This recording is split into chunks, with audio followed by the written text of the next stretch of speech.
close to the mic. Okay. Find your beach, right?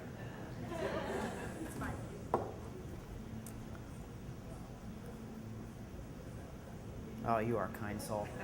Good evening, everyone. Kind of ironically, I also have something that may end in an Irish story here. I grew up from a very young age hearing a lot of embellished diving stories from my father.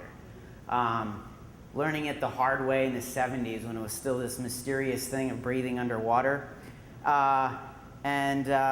I decided from a very young age that I too will eventually grip a giant knife in my mouth and swim underwater and see crazy, cool things. I got my diver certification in my teens. And if you're familiar with the state of Pennsylvania, we're landlocked. We don't touch the ocean. We have these beautiful, deep, dark holes in the ground that fill up with water, and it's very cold. They're called quarries. Some kids die in them, some swim. That's where you get diver certified. They take you to a beautiful YWCA or MCA or whatever they're called, the song. And you learn there, and then you have your open water dive in a confined cold grave quarry. And you learn there. And it's actually very cool. If you haven't seen a freshwater underwater environment, it's very eerie and neat, and it's actually pretty neat. So I got my diver certification and then proceeded to never dive in an ocean.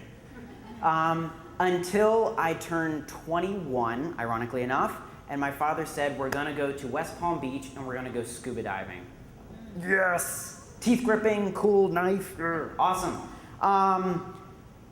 So we stayed at a beautiful hotel, probably the nicest hotel I've ever been in. I guess I was getting treated really nicely. And we scheduled with a dive company called Little Deeper, great people, and we had our first dive. Now, so this is my first open water dive. I'd been trained by a tough guy, plus got my diver certification, so I knew what I was in for. And it was a fairly shallow dive, so it wasn't anything too dangerous. Deepest we were gonna go was 70 feet. So it sounds deep, really not that deep. So we get on the dive boat, 2-hour ride out, go to this reef. It was called the Fingers. And before that story, you're going to hear the lucky story. That night, there's something called a chicken drop. Do you know what a chicken drop is? It is a ancient, aka developed in the 80s, tradition in the Caribbean where you take a bingo-style board and place bets on numbers, and you take a heavily fed chicken, there's a net around this board, and drop it into the board, and then a bunch of drunk, angry people yell at it to poop, although no one uses the word poop at 2 o'clock in the morning screaming at a chicken. And you win where it poops on the board if it poops on your number. The chicken was constipated, so it wasn't pooping a lot, so they took it out to replace it with a better flowing chicken. And the gentleman brought it across my leg, and I don't know if you know what happens if you pick up an animal that's full of shit. It shits on you. So the person picks it up, swings across, and puts a nice white streak across me, and everyone goes, "Oh, it's my money, I could have won it." And I'm like, "It's my pants, I definitely didn't win." But they said, "Oh, but it's good luck." Okay, screw you. All right, so I have good luck on my pants, and I've got a lovely dive tomorrow, so they'll be in the wash. It's also March, and it's also St. Patrick's Day. So, cool. I'm really excited to get in the water. Got my wetsuit on, got my tank on, jump in the water. It's amazing. It's so cool. If you haven't dove, dive. Find a way. We go into the water, and it is our second dive. You do 2 dives per trip out. They have 2 tanks for you. It's the second dive. We're at 60 feet, and it is amazing. I'm a very short person, and when you see a fish the same size of you, it's pretty cool. So there's this big Goliath grouper. It looks like a giant goldfish, like little tiny goldfish blown up about 9 times. So it's probably about 2,000 pounds, and it's in a cleaning station in a reef. and there's all these little fish going in and out of its mouth, and I had to swim over to it. And I had to swim over to it. And I don't know if you realize this, but fish can swim faster than you underwater.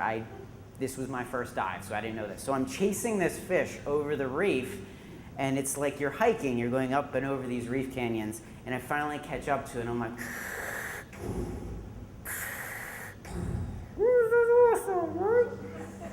until you finally go,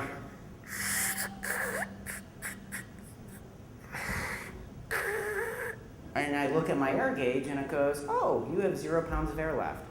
Oh, okay. Surprised I lived. And I go, interesting, but my dad's a tough guy. He taught me how to dive right, be tough, always be prepared, stay calm, knife in your teeth. And I swim over to my dad, and I do the signs, because I remember my schooling, out of air, buddy breathe. And he goes,